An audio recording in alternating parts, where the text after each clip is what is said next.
BJP के राष्ट्रीय प्रवक्ता गौरव भाटी ने प्रधानमंत्री नरेंद्र मोदी के नारे एक रहोगे तो सेफ रहोगे का समर्थन करते हुए विपक्ष पर तीखा हमला बोला है। उन्होंने कहा है कि इस सकारात्मक नारे पर विपक्षी गठबंधन ने आपत्ति जताई है, जो उनकी विभाजनकारी राजनीति को दर्शाता है। गौरव भाटी ने मौलाना नोमानी के बयान का जिक्र करते हुए विपक्षी नेताओं उद्धव ठाकरे, शरद पवार और हेमंत सोरेन पर वोट जिहाद करने का आरोप लगाया है। उन्होंने कहा है कि ये नेता तुष्टीकरण की राजनीति में लिप्त हैं और धर्म के आधार पर फैसले ले रहे हैं कि घुसपैठियों का वोट भी मांगेंगे और साथ में वोट जिहाद भी करेंगे।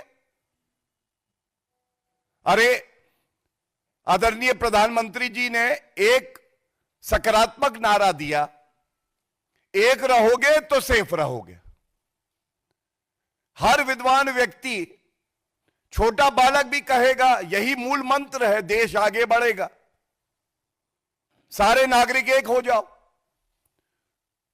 लेकिन इस पे आपत्ति दर्ज करी महावसूली अघाड़ी ने, इंडी अलायंस के घटक दलों ने, और अब जो खुद कर रहे हैं मैं आपके समक्ष रखता हूं।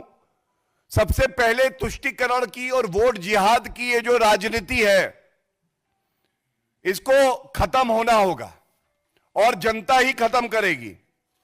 मेरे हाथ में देखिए एक खबर है, All India Muslim Personal Law board और मौलाना सज्जाद नोमानी ये कहते हैं महाराष्ट्र 2024 के विधानसभा चुनाव का असर न सिर्फ राज्य के भविष्य पर बल्कि पूरे देश के भविष्य पर पड़ने वाला है। हमने वहां महाविकास अघाड़ी की 269 सीटों पर समर्थन का फैसला किया है। महाविकास अघाड़ी के अलावा हमने कुछ सीटों पर दूसरी पार्टी के लोगों का समर्थन देने का भी फैसला किया है।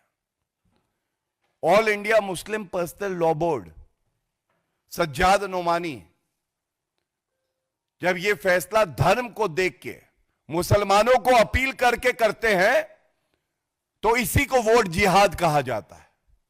और इसी को कहा जाता है कि पहले बांटो, बांटने का काम कर रही है उद्धव ठाकरे की पार्टी, शरद पवार की पार्टी और कांग्रेस पार्टी और जेएमएम। और जब बांट दो तो काटने का काम करवाएंगे घुसपैठियों से। इसी तरह से ये अकेली अपील नहीं है, ये झारखंड में जमायत उलमा लोहरदगा ये क्या कहते हैं, हम मुसलमानों से अपील करते हैं कि इंडी अलायंस को वोट करो। महाराष्ट्र से लेकर झारखंड तक मुसलमानों को अपील हो रही है कि आप वोट करिए और वोट करिए इंडी अलायंस के लिए। तो ये आज पूछा जाएगा और मजबूती से पूछा जाएगा, कृपया करके ये बताइए, ये वोट जिहाद नहीं है तो और क्या है, संविधान का उल्लंघन नहीं है तो और क्या है, मॉडल कोड ऑफ कॉन्डक्ट का वायलेशन नहीं है तो और क्या है, रिप्रेजेंटेशन ऑफ पीपल्स एक्ट का वायलेशन नहीं है तो और क्या है। टॉप स्टोरी ब्यूरो के लिए दिल्ली से हेमंत कुमार की रिपोर्ट।